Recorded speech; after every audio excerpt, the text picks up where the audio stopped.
Fustest with the Mostest. Of late, strategy in business has become the in word, with any number of books written about it. The 1952 edition of the Concise Oxford Dictionary still defined strategy as generalship, the art of war, management of an army or armies in a campaign. Alfred D. Chandler, Jr. first applied the term to the conduct of business in 1962 in his pioneering Strategy and Structure, Cambridge, Massachusetts, MIT Press, which studied the evolution of management in the big corporation. But shortly thereafter, in 1963, when I wrote the first analysis of business strategy, the publisher and I found that the word could not be used in the title without risk of serious misunderstanding. Booksellers, magazine editors, and senior business executives all assured us that strategy for them meant the conduct of military or election campaigns. The book discussed most that is now considered strategy. It uses the word in the text, but the title we chose was Managing for Results. Author's note: books written about strategy in business. I have found Michael Porter's Competitive Strategies, New York, Free Press, 1980, the most useful. End of note. However, I have not come across any discussion of entrepreneurial strategies, yet they are important, they are distinct, and they are different. There are 4 specifically entrepreneurial strategies. 1. Being Fustest with the Mostest. 2. Hitting them where they ain't. 3. Finding and occupying a specialized ecological niche. 4. Changing the economic characteristics of a product, a market, or an industry. These 4 strategies are not mutually exclusive. One and the same entrepreneur often combines 2, sometimes even elements of 3 in one strategy.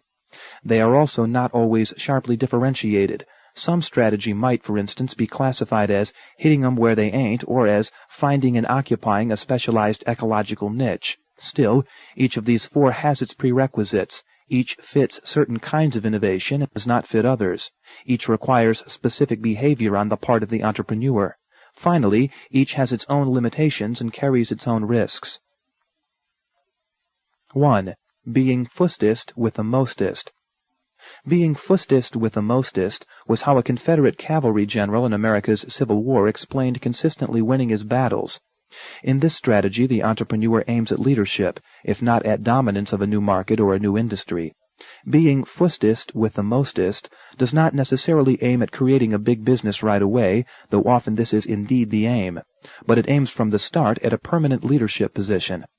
Being Fustest with the Mostest is the approach that many people consider the entrepreneurial strategy par excellence. Indeed, if one were to go by the popular books on entrepreneurs, one would conclude that being Fustest with the Mostest is the only entrepreneurial strategy, and a good many entrepreneurs, especially the high-tech ones, seem to be of the same opinion. See George Gilder's The Spirit of Enterprise, New York, Simon & Schuster, 1984, perhaps the most readable recent example of the genre. They are wrong, however. To be sure, a good many entrepreneurs have indeed chosen this strategy, yet being Fustest with the Mostest is not even the dominant entrepreneurial strategy, let alone the one with the lowest risk or the highest success ratio. On the contrary, of all entrepreneurial strategies, it is the greatest gamble, and it is unforgiving, making no allowances for mistakes and permitting no second chance. But if successful, being Fustest with the Mostest is highly rewarding. Here are some examples to show what this strategy consists of and what it requires. Hoffmann-La-Roche of Basel, Switzerland, has for many years been the world's largest and in all probability its most profitable pharmaceutical company. But its origins were quite humble. Until the mid-1920s, Hoffmann-La-Roche was a small and struggling manufacturing chemist, making a few textile dyes. It was totally overshadowed by the huge German dye-stuff makers and 2 or 3 much bigger chemical firms in its own country. Then it gambled on the newly discovered vitamins at a time when the scientific world still could not quite accept that such substances existed. It acquired the vitamin patents, nobody else wanted them. It hired the discoverers away from Zurich University at several times the salaries they could hope to get as professors, salaries even industry had never paid before. And it invested all the money it had and all it could borrow in manufacturing and marketing these new substances. 60 years later, long after all vitamin patents have expired, Hoffmann-La-Roche has nearly half the world's vitamin market, now amounting to billions of dollars a year. The company followed the same strategy twice more. In the 1930s, when it went into the new sulfa drugs, even though most scientists of the time knew that systematic drugs could not be effective against infections, and 20 years later in the mid-50s, when it went into the muscle-relaxing tranquilizers, Librium and Valium, at that time considered equally heretical and incompatible with what every scientist knew. DuPont followed the same strategy. When it came up with nylon, the first truly synthetic fiber, after 15 years of hard, frustrating research, DuPont at once mounted massive efforts, built huge plants, went into mass advertising. The company had never before had consumer products to advertise, and created the industry we now call plastics. These are big company stories, it will be said, but Hoffmann-La Roche was not a big company when it started. And here are some more recent examples of companies that started from nothing with the strategy of getting there, Fustest with the Mostest. The word processor is not much of a scientific invention. It hooks up 3 existing instruments, a typewriter, a display screen, and a fairly elementary computer. But this combination of existing elements has resulted in a genuine innovation that is radically changing office work. Dr. An Wang was a lone entrepreneur when he conceived of the combination sometime in the mid-50s. He had no track record as an entrepreneur and a minimum of financial backing, yet he clearly aimed from the beginning at creating a new industry and at changing office work, and Wang Laboratories has, of course, become a very big company. Similarly, the 2 young engineers who started the Apple computer in the proverbial garage, without financial backers or previous business experience, aimed from the beginning at creating an industry and dominating it. Not every Fustest with the Mostest strategy needs to aim at creating a big business, though it must always aim at creating a business that dominates its market. The 3M company in St. Paul, Minnesota does not, as a matter of deliberate policy it seems, attempt an innovation that might result in a big business by itself. Nor does Johnson & Johnson, the healthcare and hygiene producer. Both companies are among the most fertile and most successful innovators. Both look for innovations that will lead to medium-sized rather than to giant enterprises, which are, however, dominant in their markets. Being Fustest with the Mostest is not confined to businesses. It is also available to public service institutions. When Wilhelm von Humboldt founded the University of Berlin in 1809, an event mentioned before in this book, he clearly aimed at being Fustest with the Mostest. Prussia had just been defeated by Napoleon and had barely escaped total dismemberment. It was bankrupt, politically, militarily, and above all financially.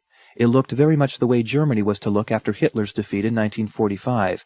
Yet Humboldt went out to build the largest university the Western world had ever seen or heard of, 3 to 4 times as large as anything then in existence. He went out to hire the leading scholars in every single discipline, beginning with the foremost philosopher of the time, Georg W. F. Hegel, and he paid his professors up to 10 times as much as professors had ever been paid before, at a period when first-class scholars were going begging, since the Napoleonic Wars had forced many old and famous universities to disband. 100 years later, in the early years of this century, 2 surgeons in Rochester, an obscure Minnesota town far from population centers or medical schools, decided to establish a medical center based on totally new and totally heretical concepts of medical practice, and especially on building teams in which outstanding specialists would work together under a coordinating team leader. Frederick William Taylor, the so-called father of scientific management, had never met the Mayo brothers. But in his well-known testimony before the Congress in 1911, he called the Mayo Clinic the only complete and successful scientific management he knew. These unknown provincial surgeons aimed from the beginning at dominance of the field, at attracting outstanding practitioners in every branch of medicine, and the most gifted of the younger men, and at attracting also patients able and willing to pay what were then outrageous fees. And 25 years later, the strategy of being Fustest with the Mostest was used by the March of Dimes to organize research into infantile paralysis, polio. Instead of aiming at gathering new knowledge step by step, as all earlier medical research had done, the March of Dimes aimed from the beginning at total victory over a completely mysterious disease. No one before had ever organized a research lab without walls, in which a large number of scientists in a multitude of research institutions were commissioned to work on specific stages of a planned and managed research program. The March of Dimes established the pattern on which the United States, a little later, organized the first great research projects of World War II, the atom bomb, the radar lab, the proximity fuse, and then another 15 years later putting a man on the moon, all innovative efforts using the Fustest with the Mostest strategy. These examples show first that being Fustest with the Mostest requires an ambitious aim, otherwise it is bound to fail. It always aims at creating a new industry or a new market. At the least, as in the case of the Mayo Clinic or the March of Dimes, being Fustest with the Mostest aims at creating a quite different and highly unconventional process. The DuPonts surely did not say to themselves in the mid-20s when they brought in Carruthers, "We will establish the plastics industry." Indeed, the term was rarely used until the 1950s. But enough of the internal DuPont documents of the time have been published to show that the top management people did aim at creating a new industry. They were far from convinced that Carruthers and his research would succeed, but they knew that they would have founded something big and brand new in the event of success, and something that would go far beyond a single product, or even beyond a single major product line. Dr. Wang did not coin the term the office of the future as far as I know, but in his first advertisements he announced a new office environment and new concepts of office work. Both the DuPonts and Wang from the beginning clearly aimed at dominating the industry they hoped they would succeed in creating. The best example of what is implied in the strategy of being Fustest with the Mostest is not a business case, but Humboldt's University of Berlin. Humboldt was actually not a bit interested in a university as such. It was for him the means to create a new and different political order, which would be neither the absolute monarchy of the 18th century nor the democracy of the French Revolution, in which the bourgeoisie ruled. Rather, it would be a balanced system in which a totally apolitical professional civil service and an equally apolitical professional officer corps, recruited and promoted strictly by merit, would be autonomous in their very narrow spheres. These people, today we would call them technocrats, would have limited tasks and would be under the strict supervision of an independent professional judiciary. But within these limits they would be the masters. There would then be two spheres of individual freedom for the bourgeoisie, a moral and cultural one and an economic one. Humboldt had presented this concept earlier in book form, under the title, The Limits on the Effectiveness of Government, one of the very few original books on political philosophy ever written by a German. After the total defeat of the Prussian monarchy by Napoleon in 1806, the collapse paralyzed all the forces that would otherwise have stopped Humboldt, the king, the aristocracy, the military. He ran with the opportunity and founded the University of Berlin as the main carrier of his political concepts, with brilliant success. The University of Berlin did indeed create the peculiar political structure the Germans in the 19th century called the Rechtsstaat, the lawful state, in which an autonomous and self-governing elite of civil servants and general staff officers was in full control of the political and military sphere. An autonomous and self-governing elite of educated people, de Gebildeten Stände, organized around self-governing universities, provided a liberal cultural sphere, and in which there was an autonomous and largely unrestricted economy. This structure first gave Prussia the moral and cultural, and soon thereafter the political and economic ascendancy in Germany. Both leadership in Europe and admiration outside of it followed in short order, especially on the part of the British and the Americans, for whom the Germans until 1890 or so were the cultural and intellectual models. All this was exactly what Humboldt in the hour of darkest defeat and total despair had envisaged and aimed at. Indeed, he spelled out his aims clearly in the prospectus and the charter of his university. Perhaps because Fustest with the Mostest must aim at creating something truly new, something truly different, non-experts and outsiders seem to do as well as the experts, in fact often better. Hoffmann-La-Roche, for instance, did not owe its strategy to chemists, but to a musician who had married the granddaughter of the company's founder and needed more money to support his orchestra than the company then provided through its meager dividends. To this day the company has never been managed by chemists, but always by financial men who have made their career in a major Swiss bank. Wilhelm von Humboldt himself was a diplomat, with no earlier ties to academia or experience in it. The DuPont top management people were businessmen rather than chemists and researchers, and while the brothers Mayo were well-trained surgeons, they were totally outside the medical establishment of the time and isolated from it. Of course, there are also the true insiders, Dr. Wang or the people at 3M, or the young computer engineers who designed the Apple computer. But when it comes to being Fustest with the Mostest, the outsider may have an advantage. He does not know what everybody within the field knows, and therefore does not know what cannot be done. 2. The strategy of being Fustest with the Mostest has to hit right on the target or it misses altogether. or to vary the metaphor, being Fustest with the Mostest is very much like a moonshot. A deviation of a fraction of a minute of the arc and the missile disappears into outer space, and once launched, the Fustest with the Mostest strategy is difficult to adjust or to correct. To use this strategy, in other words, requires thought and careful analysis. The entrepreneur of so much of the popular literature or of Hollywood movies, the person who suddenly has a brilliant idea and rushes off to put it into effect, is not going to succeed with it. In fact, for this strategy to succeed at all, the innovation must be based on a careful and deliberate attempt to exploit one of the major opportunities for innovation that were discussed in chapters 3 to 9. There is, for instance, no better example of exploiting a change in perception than Humboldt's University of Berlin.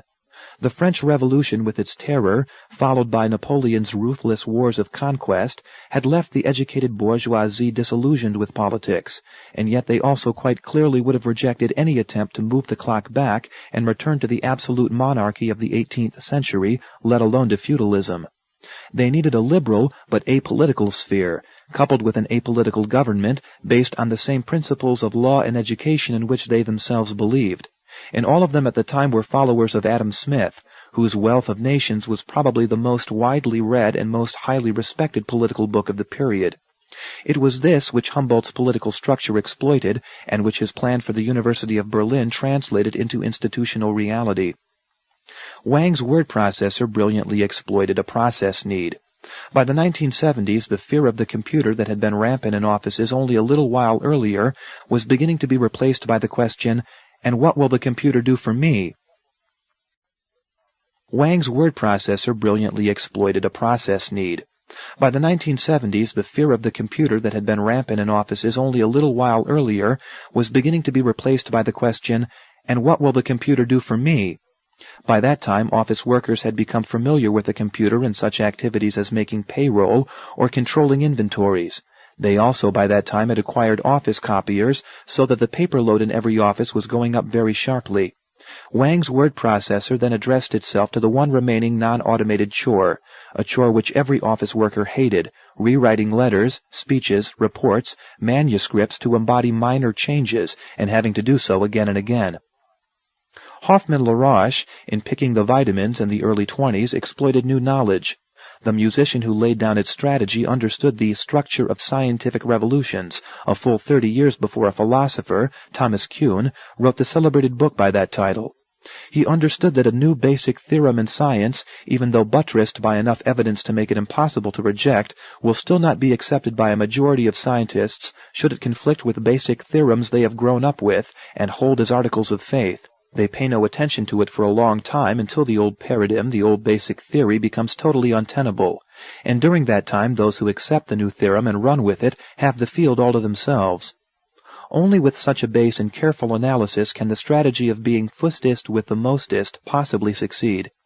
Even then, it requires extreme concentration of effort. There has to be one clear-cut goal, and all efforts have to be focused on it. And when this effort begins to produce results, the innovator has to be ready to mobilize resources massively.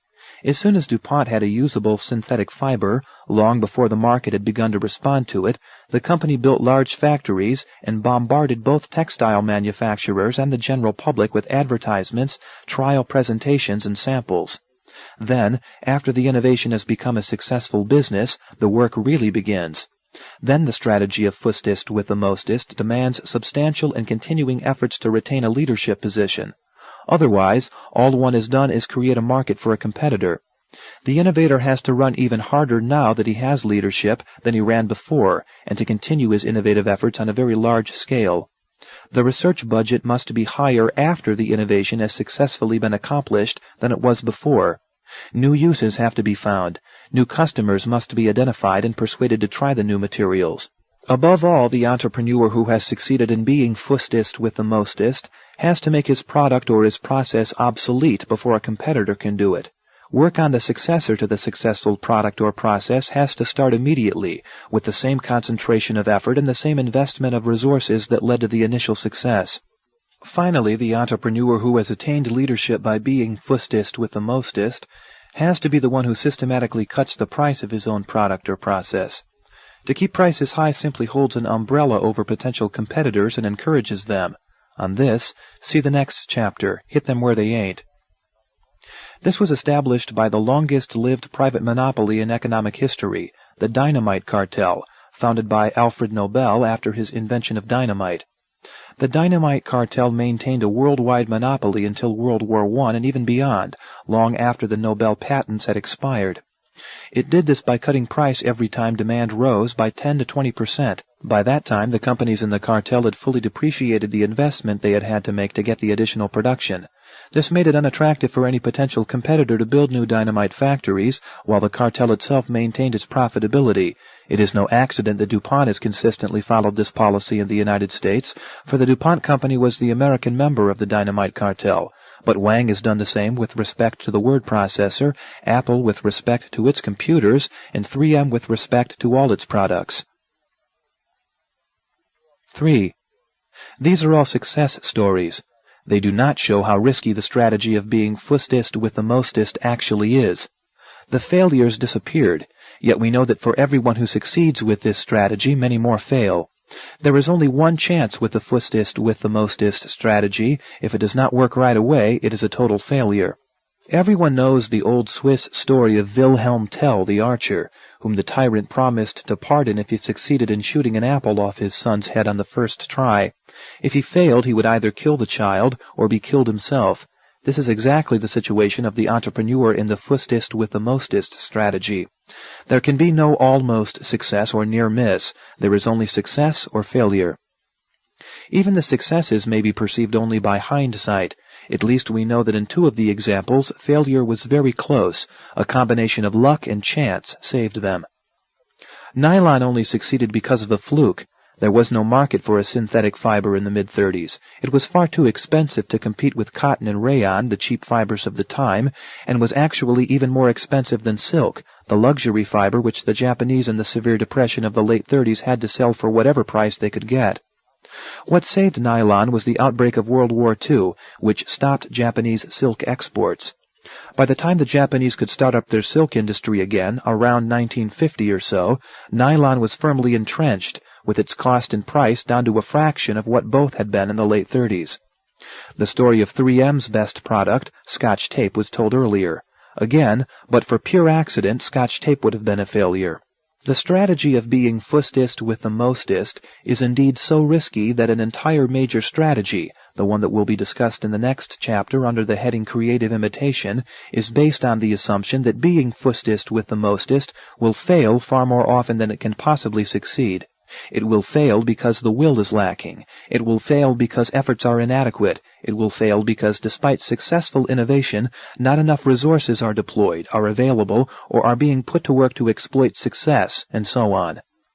While the strategy is indeed highly rewarding when successful, it is much too risky and much too difficult to be used for anything but major innovations, for creating a new political order as Humboldt successfully did, or a whole new field of therapy as Hoffmann-La Roche did with the vitamins, or a new approach to medical diagnosis and practice as the Mayo brothers set out to do. In effect, it fits a fairly small minority of innovations. It requires profound analysis and a genuine understanding of the sources of innovation and of their dynamics. It requires an extreme concentration of effort and substantial resources.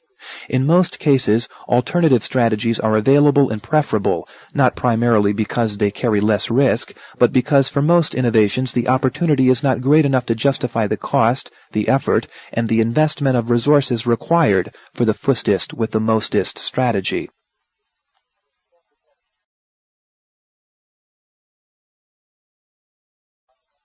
Two completely different entrepreneurial strategies were summed up by another battle-winning Confederate general in America's Civil War who said, "Hit them where they ain't." They might be called creative imitation and entrepreneurial judo, respectively. 1. Creative imitation. Creative imitation is clearly a contradiction in terms. The term was coined by Theodore Levitt of the Harvard Business School. What is creative must surely be original, and if there is one thing imitation is not, it is original. Yet the term fits. It describes a strategy that is imitation in its substance. What the entrepreneur does is something somebody else has already done, but it is creative because the entrepreneur applying the strategy of creative imitation understands what the innovation represents better than the people who made it and who innovated. The foremost practitioner of this strategy and the most brilliant one is IBM, but it is also very largely the strategy that Procter & Gamble has been using to obtain and maintain leadership in the soap, detergent, and toiletries markets. And the Japanese Hattori company, whose Seiko watches have become the world's leader, also owes its domination of the market to creative imitation. In the early 30s, IBM built a high-speed calculating machine to do calculations for the astronomers at New York's Columbia University. A few years later, it built a machine that was already designed as a computer, again to do astronomical calculations, this time at Harvard. And by the end of World War II, IBM had built a real computer, the first one, by the way, that had the features of the true computer, a memory, and the capacity to be programmed. And yet there are good reasons why the history books pay scant attention to IBM as a computer innovator. For as soon as it had finished its advanced 1945 computer, the first computer to be shown to a lay public in its showroom in Midtown New York, where it drew immense crowds, IBM abandoned its own design and switched to the design of its rival, ENIAC, developed at the University of Pennsylvania. The ENIAC was far better suited to business applications, such as payroll, only its designers did not see this. IBM structured the ENIAC so that it could be manufactured and serviced and could do mundane numbers crunching. When IBM's version of the ENIAC came out in 1953, it at once set the standard for commercial multi-purpose mainframe computers. This is the strategy of creative imitation. It waits until somebody else has established the new, but only approximately. Then it goes to work. And within a short time it comes out with what the new really should be to satisfy the customer, to do the work customers want and pay for. The creative imitation is then set the standard and takes over the market. IBM practiced creative imitation again with the personal computer. The idea was Apple's. As described earlier in Chapter 3, everybody at IBM knew that a small freestanding computer was a mistake, uneconomical, far from optimal, and expensive, and yet it succeeded. IBM immediately went to work to design a machine that would become the standard in the personal computer field and dominate or at least lead the entire field. The result was the PC. Within 2 years it had taken over from Apple leadership in the personal computer field, becoming the fastest-selling brand and the standard in the field. Procter & Gamble acts very much the same way in the market for detergents, soaps, toiletries, and processed foods.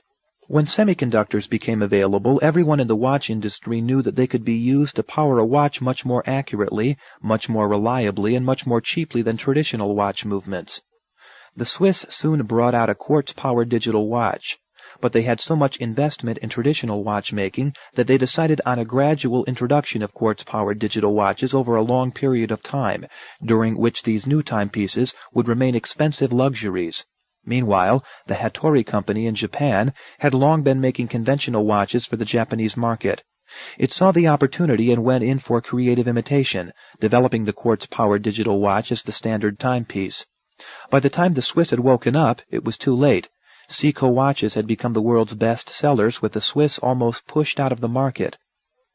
Like being Fustest with the Mostest, creative imitation is a strategy aimed at market or industry leadership, if not at market or industry dominance, but it is much less risky.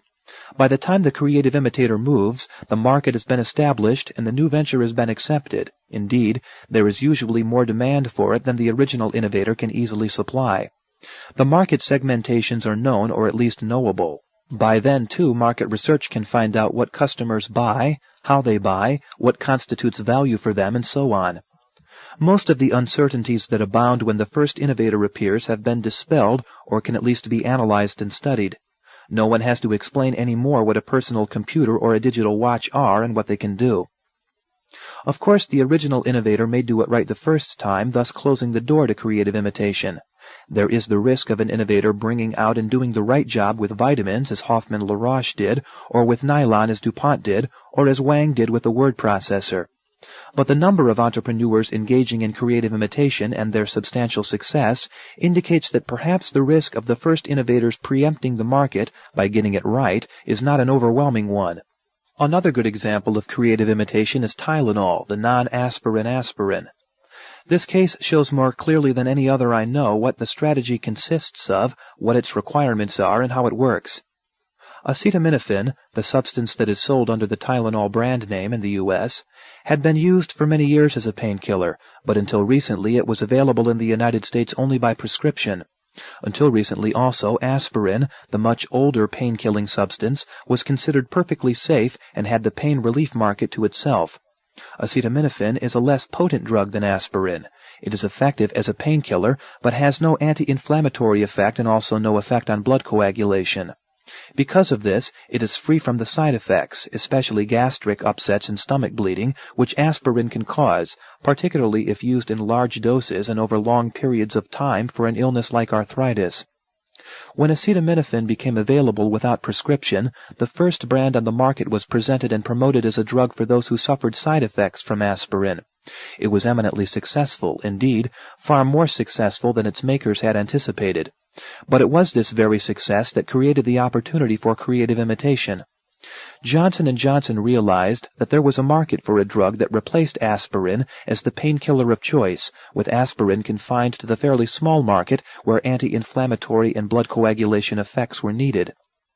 From the start, Tylenol was promoted as the safe, universal painkiller. Within a year or two, it had the market. Creative imitation, these cases show, does not exploit the failure of the pioneers as failure is commonly understood. On the contrary, the pioneer must be successful.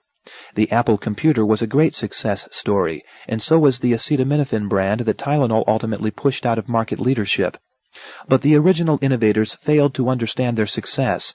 The makers of the Apple were product-focused rather than user-focused, and therefore offered additional hardware where the user needed programs and software. In the Tylenol case, the original innovators failed to realize what their own success meant.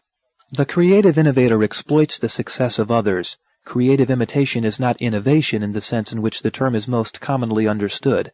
The creative imitator does not invent a product or service, he perfects and positions it. In the form in which it has been introduced, it lacks something. It may be additional product features. It may be segmentation of product or services so that slightly different versions fit slightly different markets. It may be proper positioning of the product in the market, or creative imitation supplies something that is still lacking. The creative imitator looks at products or services from the viewpoint of the customer. IBM's personal computer is practically indistinguishable from the Apple in its technical features, but IBM from the beginning offered the customer programs and software. Apple maintained traditional computer distribution through specialty stores. IBM, in a radical break with its own traditions, developed all kinds of distribution channels, specialty stores, major retailers like Sears, Roebuck, its own retail stores, and so on. It made it easy for the consumer to buy, and it made it easy for the consumer to use the product.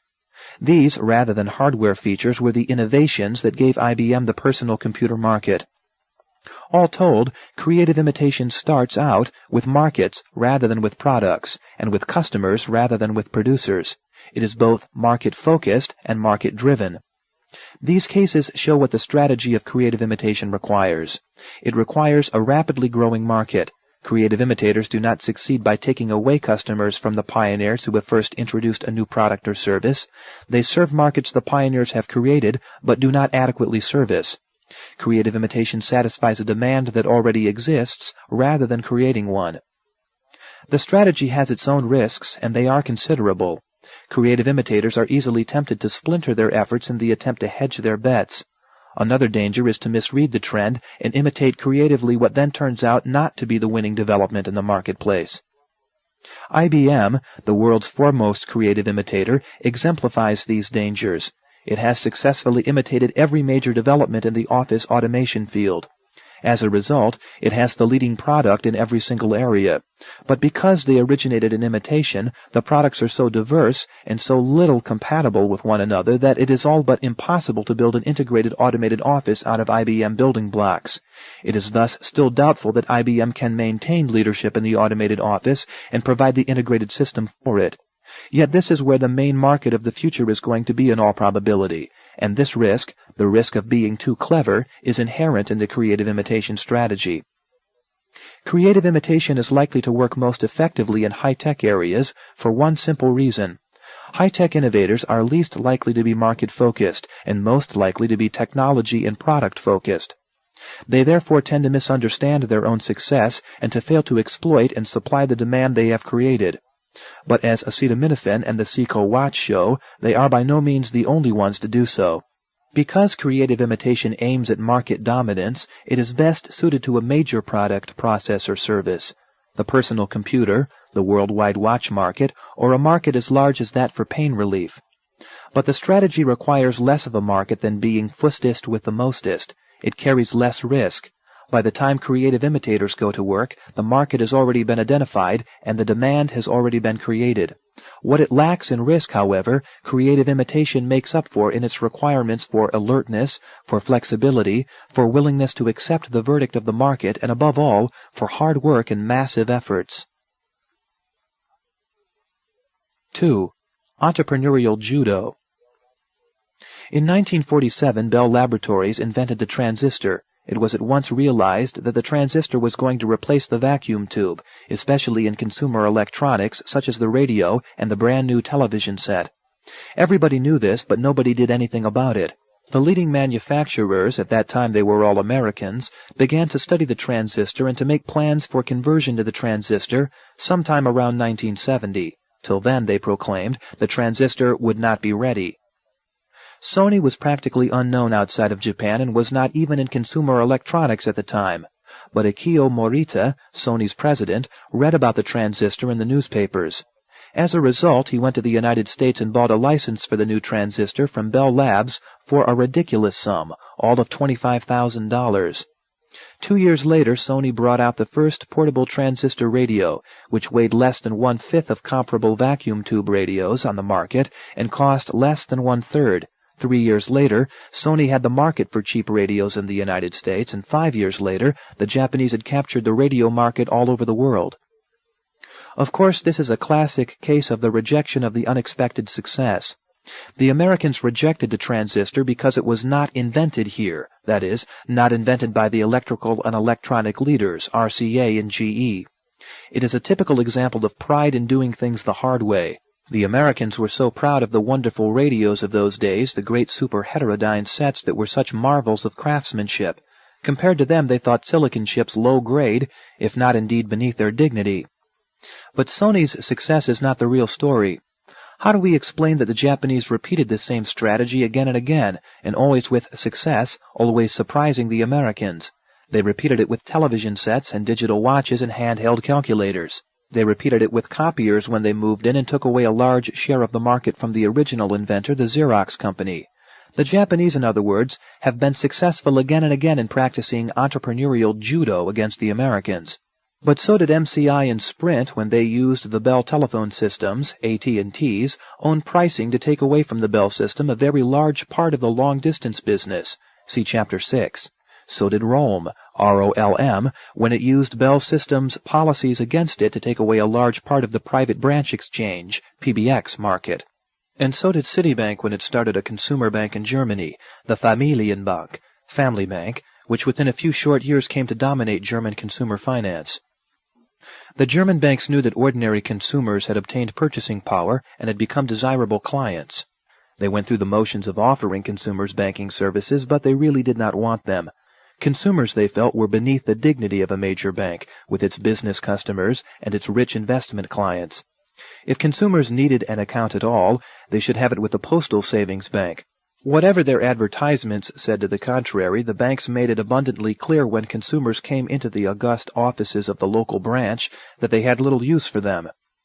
This was the opening Citibank exploited when it founded its German Familienbank, which catered to none but individual consumers, designed the services consumers needed, and made it easy for consumers to do business with the bank. Despite the tremendous strength of the German banks and their pervasive presence in a country where there is a branch of a major bank on the corner of every downtown street, Citibank's Familienbank attained dominance in the German consumer banking business within 5 years or so. All these newcomers, the Japanese, MCI, ROLM, Citibank, practiced entrepreneurial judo.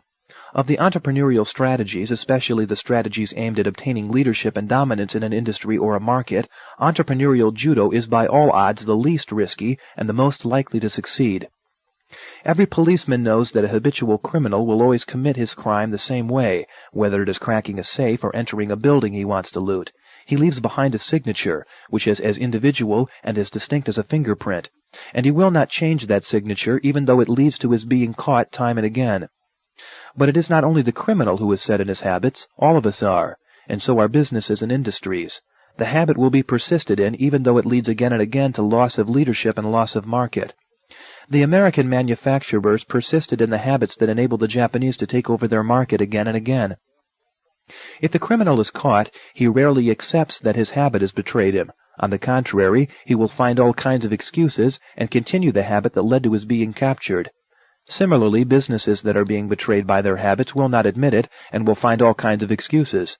The American electronics manufacturers, for instance, attribute the Japanese successes to low labor costs in Japan. Yet the few American manufacturers that have faced up to reality, for example RCA and Magnavox and television sets, are able to turn out in the United States products at prices competitive with those of the Japanese, and competitive also in quality, despite their paying American wages and union benefits. The German banks uniformly explain the success of Citibank's Familienbank by taking risks they themselves would not touch. But Familienbank has lower credit losses with consumer loans than the German banks, and its lending requirements are as strict as those of the Germans. The German banks know this, of course, yet they keep on explaining away their failure and Familienbank's success. This is typical, and it explains why the same strategy, the same entrepreneurial judo, can be used over and over again. There are in particular 5 fairly common bad habits that enable newcomers to use entrepreneurial judo and to catapult themselves into a leadership position in an industry against the entrenched, established companies. 1. The first is what American slang calls NIH, not invented here. The arrogance that leads a company or an industry to believe that something new cannot be any good unless they themselves thought of it.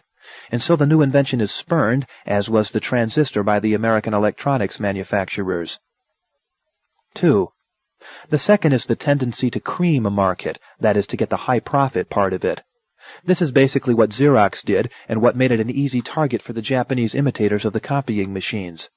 Xerox focused its strategy on the big users, the buyers of large numbers of machines or of expensive high-performance machines. It did not reject the others, but it did not go after them. In particular, it did not see fit to give them service.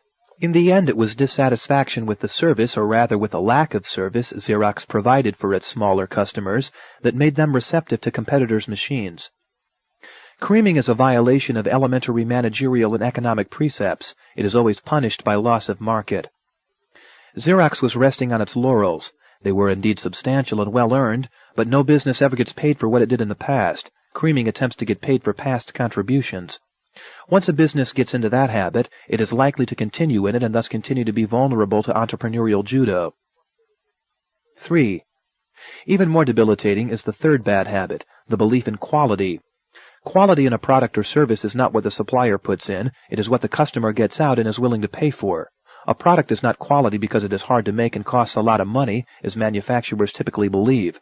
That is incompetence. Customers pay only for what is of use to them and gives them value. Nothing else constitutes quality. The American electronics manufacturers in the 1950s believed that their products with all those wonderful vacuum tubes were quality because they had put in 30 years of effort making radio sets more complicated, bigger, and more expensive. They considered the product to be quality because it needed a great deal of skill to turn out, whereas a transistor radio was simple and can be made by unskilled labor on the assembly line. But in consumer terms, the transistor radio is clearly far superior quality. It weighs much less so that it can be taken on a trip to the beach or to a picnic. It rarely goes wrong. There are no tubes to replace. It costs a great deal less. And in range and fidelity, it very soon surpassed even the most magnificent superheterodyne with 16 vacuum tubes, one of which always burned out just when needed.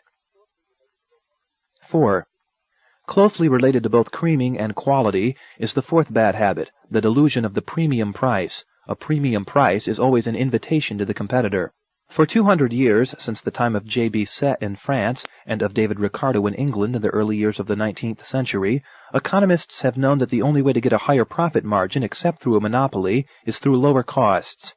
The attempt to achieve a higher profit margin through a higher price is always self-defeating. It holds an umbrella over the competitor. What looks like higher profits for the established leader is in effect a subsidy to the newcomer, who in a very few years will unseat the leader and claim the throne for himself. Premium prices, instead of being an occasion for joy and a reason for a higher stock price or a higher price and earnings multiple, should always be considered a threat and dangerous vulnerability. Yet the delusion of higher profits to be achieved through premium prices is almost universal, even though it always opens the door to entrepreneurial judo. 5. Finally, there is a fifth bad habit that is typical of established businesses and leads to their downfall. Xerox is a good example. They maximize rather than optimize. As the market grows and develops, they try to satisfy every single user through the same product or service. A new analytical instrument to test chemical reaction is being introduced, for instance. At first, its market is quite limited, let's say to industrial laboratories. But then university laboratories, research institutes, and hospitals all begin to buy the instrument, but each wants something slightly different, and so the manufacturer puts in one feature to satisfy this customer, then another one to satisfy that customer, and so on, until what started out as a simple instrument has become complicated. The manufacturer has maximized what the instrument can do. As a result, the instrument no longer satisfies anyone, for by trying to satisfy everybody, one always ends up satisfying nobody. The instrument also has become expensive, as well as being hard to use and hard to maintain, but the manufacturer is proud of the instrument. Indeed, his full-page advertisement lists 64 different things it can do. This manufacturer will almost certainly become the victim of entrepreneurial judo. What he thinks is his very strength will be turned against him. The newcomer will come in with an instrument designed to satisfy one of the markets, the hospital, for instance. It will not contain a single feature the hospital people do not need and do not need every day. But everything the hospital needs will be there, and with higher performance capacity than a multi-purpose instrument can possibly offer. The same manufacturer will then bring out a model for the research laboratory, for the government laboratory, for industry, and in no time at all the newcomer will have taken away the markets with instruments that are specifically designed for their users, instruments that optimize rather than maximize. Similarly, when the Japanese came in with their copiers in competition with Xerox, they designed machines that fitted specific groups of users, for example, the small office, whether that of the dentist, the doctor, or the school principal. They did not try to match the features of which the Xerox people themselves were the proudest, such as the speed of the machine or the clarity of the copy. They gave the small office what the small office needed most, a simple machine at a low cost, and once they had established themselves in that market, they then moved in on the other markets, each with a product designed to serve optimally a specific market segment. Sony similarly first moved into the low end of the radio market, the market for cheap portables with limited range.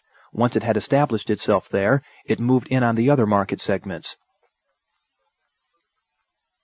Entrepreneurial judo aims first at securing a beachhead, and one which the established leaders either do not defend at all or defend only half-heartedly, the way the Germans did not counterattack when Citibank established its Familienbank. Once that beachhead has been secured, that is, once the newcomers have an adequate market and an adequate revenue stream, they then move on to the rest of the beach, and finally to the whole island. In each case they repeat the strategy. They design a product or a service which is specific to a given market segment and optimal for it, and the established leaders hardly ever beat them to this game. Hardly ever do the established leaders manage to change their own behavior before the newcomers have taken over the leadership and acquired dominance.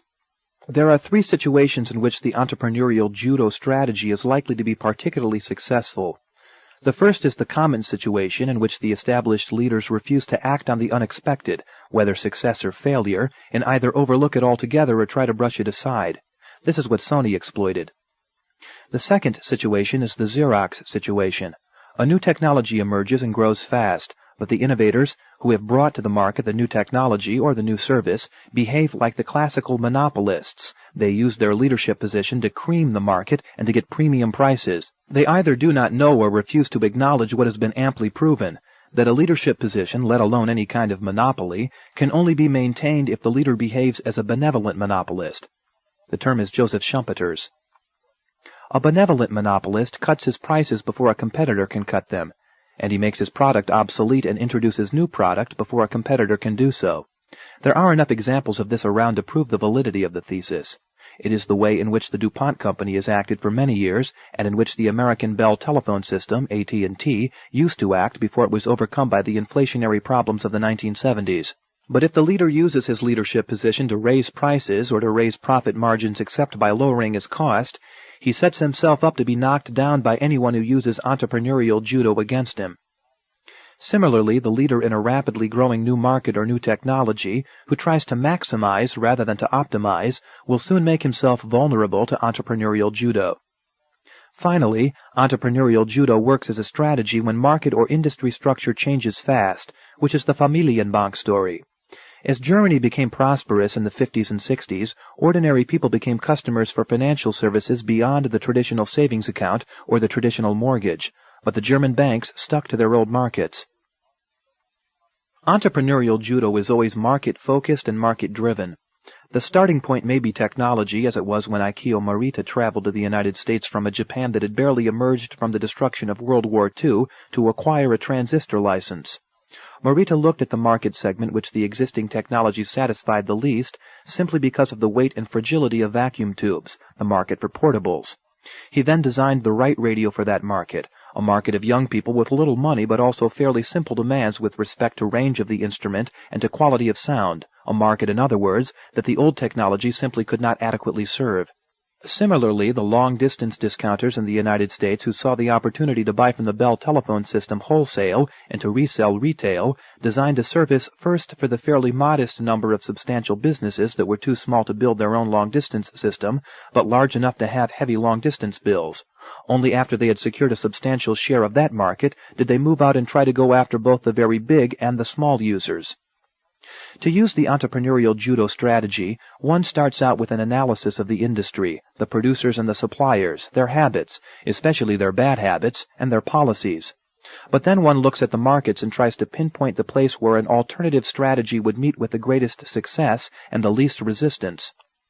Entrepreneurial judo requires some degree of genuine innovation. It is, as a rule, not good enough to offer the same product or the same service at lower cost. There has to be something that distinguishes it from what already exists. When the Rohm Company offered a private branch exchange, a switchboard for business and office users in competition with AT&T, it built in additional features designed around a small computer. These were not high-tech, let alone new inventions. Indeed, AT&T itself had designed similar features. But AT&T did not push them, and Rohm did. Similarly, when Citibank went into Germany with Familienbank, it put in some innovative services which German banks as a rule did not offer to small depositors, such as traveler's checks or tax advice. It is not enough, in other words, for the newcomer simply to do as good a job as the established leader at a lower cost or with better service. The newcomers have to make themselves distinct. Like being Fustest with the Mostest and creative imitation, entrepreneurial judo aims at obtaining leadership and eventually dominance. But it does not do so by competing with the leaders, or at least not where the leaders are aware of competitive challenge or worried about it. Entrepreneurial judo hits them where they ain't. Fustest with the Mostest. Of late, strategy in business has become the in-word, with any number of books written about it. The 1952 edition of the Concise Oxford Dictionary still defined strategy as generalship, the art of war, management of an army or armies in a campaign. Alfred D. Chandler, Jr. first applied the term to the conduct of business in 1962 in his pioneering Strategy and Structure, Cambridge, Massachusetts, MIT Press, which studied the evolution of management in the big corporation. But shortly thereafter, in 1963, when I wrote the first analysis of business strategy, the publisher and I found that the word could not be used in the title without risk of serious misunderstanding. Booksellers, magazine editors, and senior business executives all assured us that strategy for them meant the conduct of military or election campaigns. The book discussed most that is now considered strategy. It uses the word in the text, but the title we chose was Managing for Results. Author's note: books written about strategy in business. I have found Michael Porter's Competitive Strategies, New York, Free Press, 1980, the most useful. End of note. However, I have not come across any discussion of entrepreneurial strategies, yet they are important, they are distinct, and they are different. There are 4 specifically entrepreneurial strategies. 1. Being Fustest with the Mostest. 2. Hitting them where they ain't. 3. Finding and occupying a specialized ecological niche.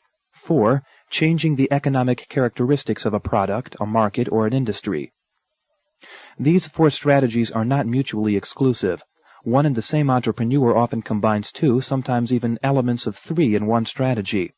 They are also not always sharply differentiated. Some strategy might, for instance, be classified as hitting them where they ain't or as finding and occupying a specialized ecological niche. Still, each of these 4 has its prerequisites. Each fits certain kinds of innovation and does not fit others. Each requires specific behavior on the part of the entrepreneur. Finally, each has its own limitations and carries its own risks. 1. Being Fustest with the Mostest. Being Fustest with the Mostest was how a Confederate cavalry general in America's Civil War explained consistently winning his battles. In this strategy, the entrepreneur aims at leadership, if not at dominance of a new market or a new industry. Being Fustest with the Mostest does not necessarily aim at creating a big business right away, though often this is indeed the aim, but it aims from the start at a permanent leadership position. Being Fustest with the Mostest is the approach that many people consider the entrepreneurial strategy par excellence. Indeed, if one were to go by the popular books on entrepreneurs, one would conclude that being Fustest with the Mostest is the only entrepreneurial strategy, and a good many entrepreneurs, especially the high-tech ones, seem to be of the same opinion. See George Gilder's The Spirit of Enterprise, New York, Simon & Schuster, 1984, perhaps the most readable recent example of the genre. They are wrong, however. To be sure, a good many entrepreneurs have indeed chosen this strategy, yet being Fustest with the Mostest is not even the dominant entrepreneurial strategy, let alone the one with the lowest risk or the highest success ratio. On the contrary, of all entrepreneurial strategies, it is the greatest gamble, and it is unforgiving, not confined to businesses. It is also available to public service institutions. When Wilhelm von Humboldt founded the University of Berlin in 1809, an event mentioned before in this book, he clearly aimed at being Fustest with the Mostest. Prussia had just been defeated by Napoleon and had barely escaped total dismemberment. It was bankrupt, politically, militarily, and above all financially. It looked very much the way Germany was to look after Hitler's defeat in 1945. Yet Humboldt went out to build the largest university the Western world had ever seen or heard of, 3 to 4 times as large as anything then in existence. He went out to hire the leading scholars in every single discipline, beginning with the foremost philosopher of the time, Georg W. F. Hegel, and he paid his professors up to 10 times as much as professors had ever been paid before, at a period when first-class scholars were going begging, since the Napoleonic Wars had forced many old and famous universities to disband. 100 years later, in the early years of this century, 2 surgeons in Rochester, an obscure Minnesota town far from population centers or medical schools, decided to establish a medical center based on totally new and totally heretical concepts of medical practice, and especially on building teams in which outstanding specialists would work together under a coordinating team leader.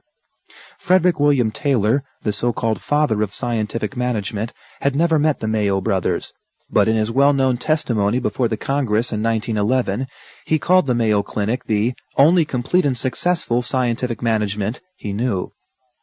These unknown provincial surgeons aimed from the beginning at dominance of the field, at attracting outstanding practitioners in every branch of medicine, and the most gifted of the younger men, and at attracting also patients able and willing, making no allowances for mistakes and permitting no second chance.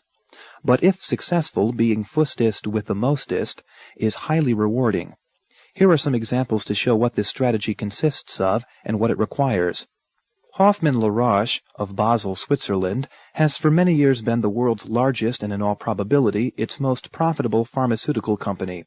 But its origins were quite humble. Until the mid-1920s, Hoffmann La Roche was a small and struggling manufacturing chemist, making a few textile dyes. It was totally overshadowed by the huge German dye-stuff makers and 2 or 3 much bigger chemical firms in its own country. Then it gambled on the newly discovered vitamins at a time when the scientific world still could not quite accept that such substances existed. It acquired the vitamin patents, nobody else wanted them.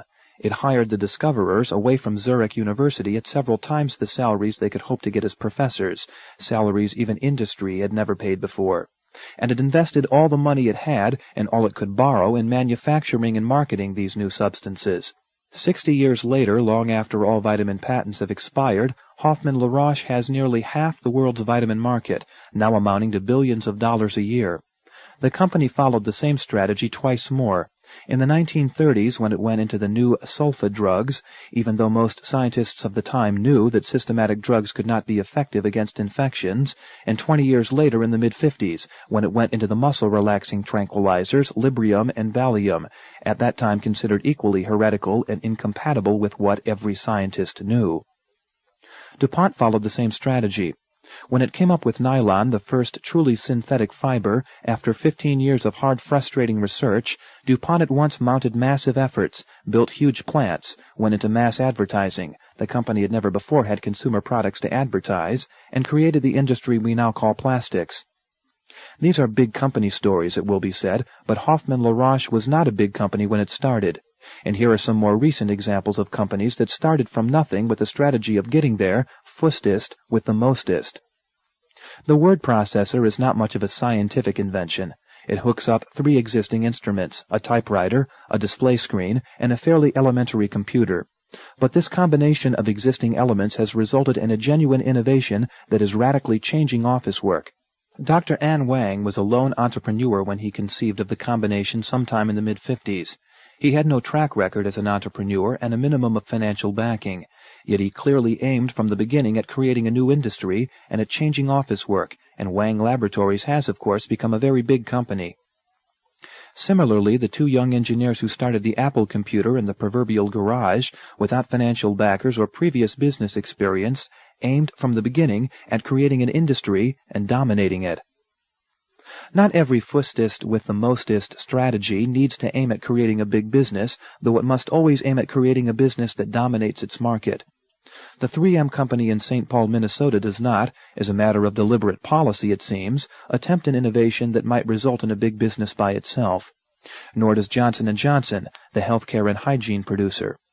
Both companies are among the most fertile and most successful innovators. Both look for innovations that will lead to medium-sized rather than to giant enterprises, which are, however, dominant in their markets. Being Fustest with the Mostest is not